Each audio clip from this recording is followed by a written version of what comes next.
नमस्कार, अटल न्यूज़ में आपका स्वागत है और मैं आपसे मुखातिब हूँ समीर अब्बास।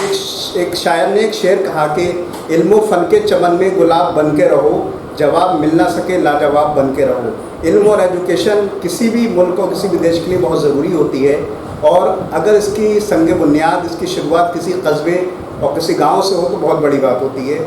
और नगर पंचायत सेंथल, जिसको स्वच्छता के क्षेत्र में भी प्रथम स्थान मिल चुका है, वहाँ से शिक्षा की शुरुआत बहुत पहले भी हो चुकी थी, लेकिन बहुत सारी चीज़ें थी, बहुत सारी कमी थी, वो पूरी अब होती नज़र आती हैं। 2012 और 17 के दरमियान सेंथल चेयरमैन कब्बर एजाज शानू ने विधायक उस टाइम के भगवत सिंह गंगवार, जो के मंत्री भी रहे, उनकी सरपरस्ती में GGIC की संग बुनियाद डाली और 2017 में वो कंप्लीट भी हो गई। लेकिन 5 सालों तक तमाम वजहों से वो रुकी रही और अब अमली जामा पहन चुकी है और वहाँ एडमिशन शुरू हो चुके हैं। अहम बात यह है, जो GGIC वहाँ सिर्फ हमारे घर की बेटियाँ और बच्चे पढ़ेंगे, जो बहुत ज़रूरी भी था। और बहुत सारी बेटियाँ नवाबगंज और जो बरेली है वहाँ पढ़ने जाती थी, उनकी ये जो परेशानी है वो दूर हो चुकी है। उन तमाम विषयों को लेकर बात करेंगे। साथ ही क्योंकि 2022 चुनावी साल है और इम्तहान का साल है किसी भी चेयरमैन का, उस बात को लेकर भी हम बहुत सारे विषय हैं। क्योंकि आप अब टाइम कम है, बातें ज़्यादा हैं, बहुत सारी बातें करेंगे, समझने की कोशिश करेंगे। सबसे पहले बहुत सारी शुभकामनाएं इस बात की कि 2012 और 17 के दरमियान एक आपने बुनियाद डाली थी जो अब फूल की तरह महकेगी, क्योंकि इल्म सबसे बड़ी चीज़ होती है। बहुत सारी इसके लिए शुभकामनाएँ। धन्यवाद समीर अब्बास जी, आपके चैनल के माध्यम से, और आपको भी बहुत बहुत शुक्रिया अदा करूँगा कि आपने आज अपने चैनल पे मुझे अपनी बात रखने का मौका दिया। जहाँ तक आप जो भी आपने सवाल किया गर्ल्स इंटर कॉलेज का, हम लोग अपने आप में बहुत खुशकिस्मत हैं कि हमने टाउन में जन्म लिया, और एक ऐसे टाउन में जन्म लिया, सेंथल टाउन में, बरेली में, जो इल्म के लिए जाना जाता है। हमारे बुज़ुर्गों ने, सेंथल के बुज़ुर्गों ने, तमाम बुज़ुर्गों ने जो सभी बिरादरी से ताल्लुक़ रखते थे, उन्होंने इल्म की रोशनी इतनी जगाई कि सेंथल का नाम आज पूरे उत्तर प्रदेश में नगर पंचायत के रूप में बहुत अच्छी तरीके से जाना पहचाना जाता है। सेंथल में जब 2012 में मैं सेंथल के लोगों ने मुझको ये सेंथल नगर पंचायत अध्यक्ष की, चेयरमैन की जिम्मेदारी दी, 2012 में जब कमान मेरे हाथ में आई तो बहुत चीज़ों को मैंने नज़र डाली। 2 चीज़ों की सेंथल में बहुत ज़्यादा ज़रूरत थी। एक तो बिजली की। रात में कभी भी शाम का वक्त का खाना हमारे सेंथल के लोग, जहाँ तक मैं जानता हूँ, कभी भी रोशनी में नहीं खा पाते थे, ये आप भी जानते हो। मगरिब के वक्त सेंथल में अंधेरा सर जाता था।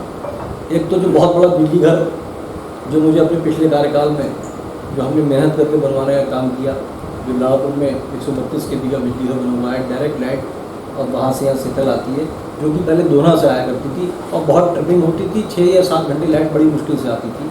ट्रांसफार्मर ख़राब थे, 7 से 8 ट्रांसफार्मर सेंथल में लगे। सेंथल के बिजली के तारों का बहुत बुरा हाल था, पूरी बंच केबल सेंथल में पड़ी। ये काम मुझे अपना बहुत, जो मुझे एक सेल्फ सेटिस्फेक्शन देता है, क्योंकि इंसान कोई भी, जैसे आप पत्रकारिता में हैं, बहुत से लोग टीचर्स होते हैं, बहुत से लोग डॉक्टर्स होते हैं, लेकिन उनको अपनी एक आत्मा को जवाब देना होता है, एक सेल्फ रेस्पेक्टेशन होती है, एक खुद का सेटिस्फेक्शन भी होता है।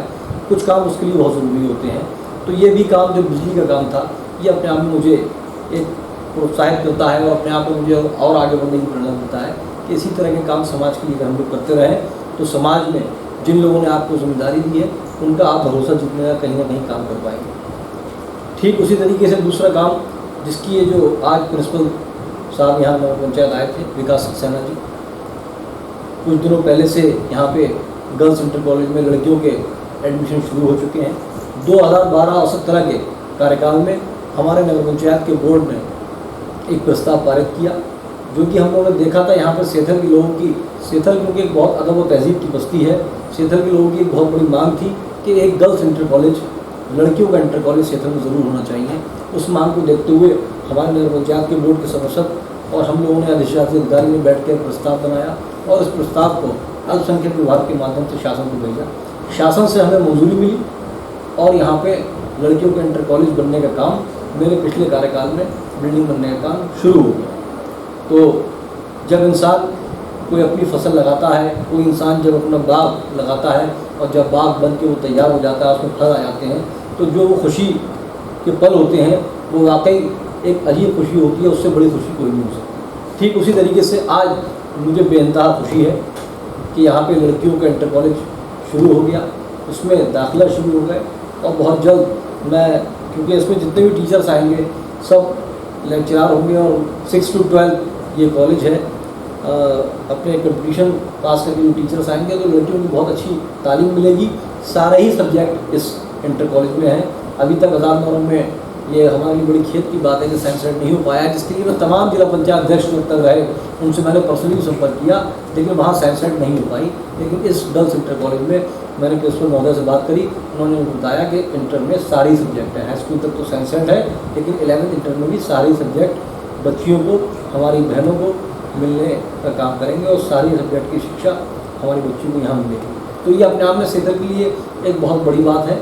सेठल के साथ साथ आसपास के जो हमारे गांव हैं, जैसे टांडा हो गया, लाड़पुर हो गया, आपका खिदरपुर हो गया, पीछे डुआवट हो गया, तो यहाँ की जो हमारी बच्ची हैं, हमारी बेटी हैं, हमारी बहनें हैं, उनके लिए ये फाजिलपुर हो गया, कि आसपास की जो बच्ची हैं आराम से यहाँ पे आ सकेंगी और एक अच्छी शिक्षा तालीम हासिल कर सकेंगी।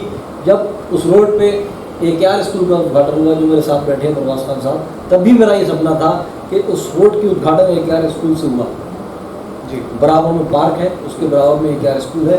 उसके बाद मैंने वहाँ प्रस्ताव किया गर्ल्स इंटर कॉलेज का, तो ये एक ऐसा रोड हो जाए, मैं चाहता हूँ और भी तालीम से इदारे वहाँ पे बने, कि वो एक स्कूल, एक पूरा लेन हो जाए कि जहाँ पे शिक्षा प्रदान की जाए और सेठल का नाम हमेशा ऐसे ही लगातार आगे बढ़ता रहे। स्कूल से जुड़ा हुआ एक सवाल और मैं करना चाहता हूँ, थोड़ा सा हमें ये बताएं मोटा मोटी कि कितनी क्षमता रहेगी वहाँ जो बच्चे पढ़ेंगी, क्योंकि कुछ नंबर ऑफ स्टूडेंट या इस तरह के भी आपकी बातचीत हुई, क्योंकि प्रिंसिपल साहब थे, और इसके अलावा क्योंकि कंप्यूटर का दौर है, आधुनिक तकनीक का दौर है, कंपटीशन का दौर है, उसके लिए भी कोई मोटा मोटी आपकी बातचीत हुई हो तो थोड़ा सा बता सकते। मैंने जैसे कि आपको बताया कि सारे सब्जेक्ट की शिक्षा वहाँ दी जाएगी। लगभग 40 कमरे हैं वहाँ पे, 40 रूम्स हैं, 40 कमरे हैं वहाँ पे। तो उसमें लैब की, कंप्यूटर लैब की, फिज़िक्स की, केमिस्ट्री की, बायोलॉजी की, सारी लैब्स की वहाँ पूरी तरीके से तैयारी की जा चुकी है और बहुत जल्द ये स्कूल अपने पूरे उरूज पे आएगा और सेठल के लोगों को, सेठल की बच्चियों को एक बहुत अच्छी तालीम देने का काम करेगा। मैं आपसे जानना चाहता हूँ, सेठल को अगर हम मोटा मोटी देखते हैं तो लगभग आपने अपने करीब 10 साल का आपका कार्यकाल पूरा होने को रोडें तो लगभग सब बन चुकी हैं और बिजली की व्यवस्था भी नज़र आती है तमाम तरह से, और क्या ऐसी चीज़ें हैं खासतौर से, लेकिन थोड़ा सा सफाई को लेकर कई बार सवाल उठता है। मैं चाहता हूँ आपने बहुत कोशिश करी कूड़े के निस्तारण के लिए, लेकिन अभी तक वो तस्वीर साफ नहीं हो पाई। अगर चाहें थोड़ा सा उधर भी रोशनी डालें। देखिए, जहाँ तक कूड़े के निस्तारण की बात है तो हमारे पास फंड्स की कमी है। या तो नगर पंचायत के पास इतना फंड हो कि वो अपनी एक जगह खरीद सके, जो कि आज की डेट में हमारे पास नहीं है। कूड़ा की डंपिंग ग्राउंड की हमारे यहाँ कमी है और जैसे ही फंड का इंतज़ाम होगा तो एक हम बड़ा जगह का इंतज़ाम करेंगे और उसको बनाने का काम करेंगे ताकि ये कूड़ा उस रोड के साइड में दिखता है वो दिखना कम हो। और कुछ जगहें अभी हैं भी, उसमें मिनी स्टेडियम का हम लोग बनवाने का काम करेंगे, छोटा स्टेडियम, मिनी स्टेडियम, जिसमें बच्चे अपना खेल कूद कर सकें। और नगर पंचायत के सामने एक बहुत लगभग 5 से 5.5 बीघे जगह पड़ी हुई है, तो इसमें मैंने एक प्रस्ताव भेजा है, इसमें पार्क बनाने का, एक इको गार्डन जिसमें बहुत औषधि वाले पौधे लगेंगे, क्योंकि ये बस्ती के बीच का पार्क रहेगा। तो हमारी माँ, बहनें, बच्चे, इसमें छोटा सा एक झूले वगैरह बच्चों के लगाए जाएंगे, जो बस्ती के बीच का पार्क होगा, सब लोग आके इसमें घूम सकेंगे। और इको गार्डन रहेगा तो जितनी भी औषधि वाले इसमें पेड़ रहेंगे, जो कि हमारी सेहत के लिए बहुत मुफीद रहेंगे, सेहत के लिए बहुत फ़ायदेमंद रहेंगे। तो जल्दी नगर पंचायत गेट के ठीक सामने जो 5 बीघे जगह पड़ी हुई है, सरकारी लैंड जो पड़ी हुई है, उसमें जल्दी इको गार्डन हम बनाने का काम करेंगे। बस 1-2 सवाल और रह गए हैं। मैं आपसे ये जानना चाहता हूँ, आपने जो बड़े प्रस्ताव रखे हैं, बड़े फंड की ज़रूरत पड़ती है, लेकिन क्योंकि आप समाजवादी पार्टी के लीडर भी हैं, लगातार समाजवादी पार्टी से जुड़े रहे और मौजूदा टाइम में यहाँ विधायक बीजेपी के हैं, इससे पहले भी बीजेपी के थे, तो ये सामंजस्य बिठाना ये कितना बड़ा चुनौती मानते हैं, इसके बारे में अगर चाहें थोड़ा सा रोशन। देखिए, जहाँ तक सामंजस्य की बात है, इलेक्शन आता है, हर आदमी अपनी पार्टी में खड़ा हुआ दिखता है। हम समाजवादी पार्टी में हैं, कोई भारतीय जनता पार्टी में है, कोई भाजपा में है, कोई कांग्रेस में है, लेकिन उसके बाद जब आपको कोई पद पे बैठा देती है जनता, तो फिर आप संविधान के रूप में काम करते हैं। तो हम एक संविधान में विश्वास रखते हैं और उसी संविधान के तहत हमें नहीं लगता कि हमें कोई किसी तरह की दिक्कत आती है। जिस तरह की फंड की व्यवस्था शासन करता है, जितना भी उसमें से हम सेहत के लिए कर सकते हैं, हम पूरी कोशिश करते हैं और हम कोशिश में कामयाब भी होते हैं। जिन हालातों में भी हम नगर पंचायत में काम कराना के लिए अपने आप को सक्षम समझते हैं।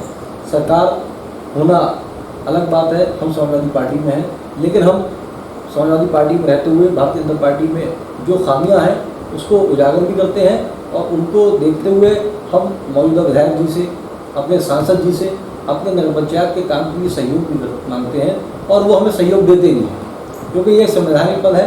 उसके तहत हम जितना पब्लिक के लिए कर सकते हैं, अपनी नगर पंचायत के लिए कर सकते हैं।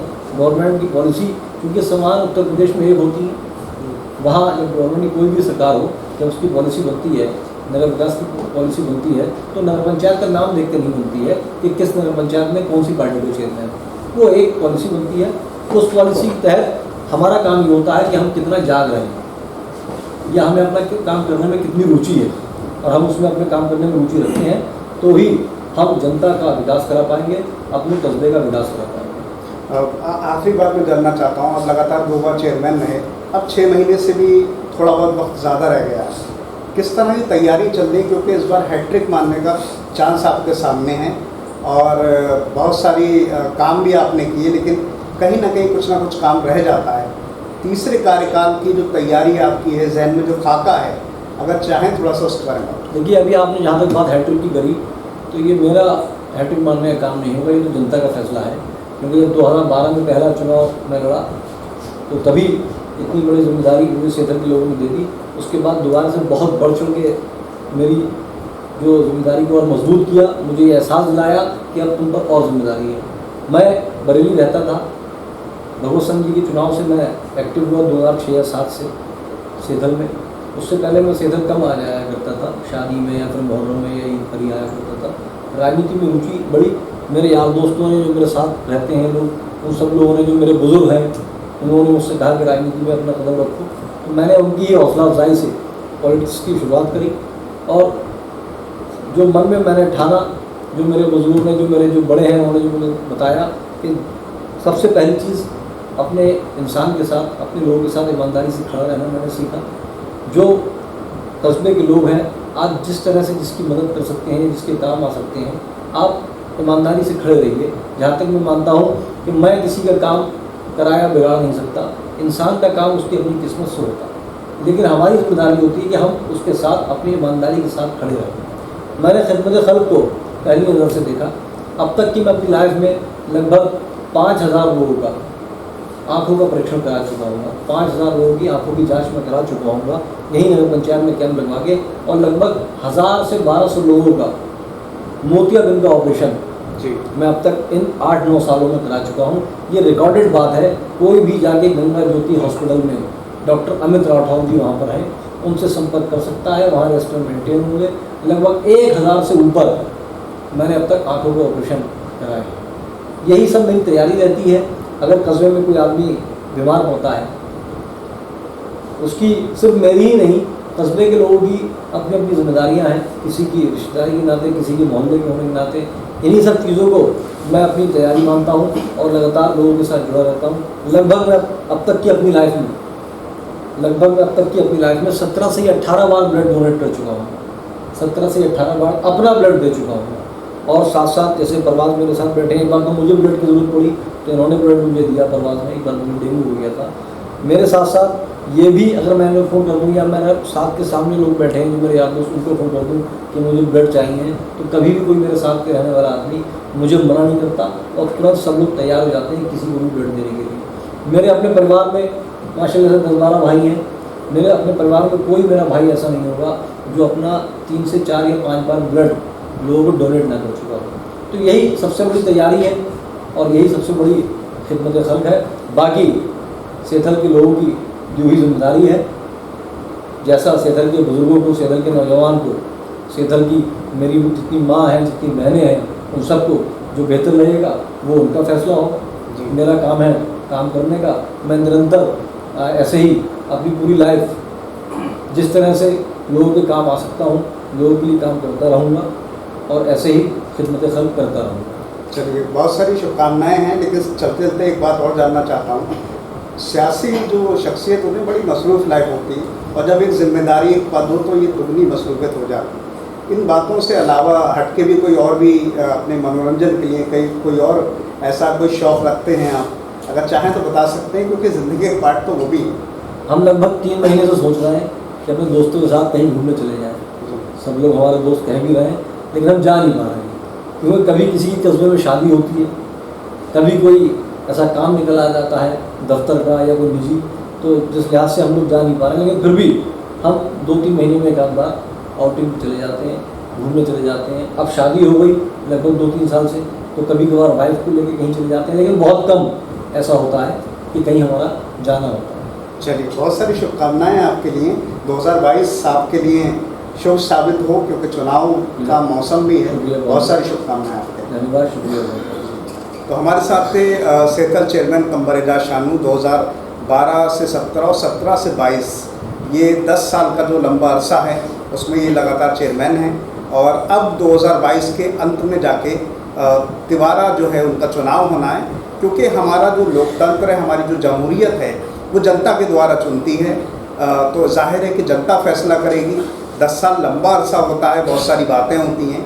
तो देखने वाली बात यही होगी कि 2022 में जब चुनाव होगा तो क्या परिणाम आएगा। लेकिन कुछ बातों को लेकर मैं ज़रूर कहूँगा कि जो ऑपरेशन का है, जो ब्लड डोनेट का है, जो इंसानी ज़िंदगी बचाने का है, और जो एजुकेशन का जो उन्होंने काम किया है, वो यकीनन काबिल तारीफ़ भी है और काबिल फ़ख्र भी है, और आने वाली नस्लें भी उससे सीखती रहेंगी। बहरहाल इन तमाम बातों के साथ मैं समीर अब्बास, अटल।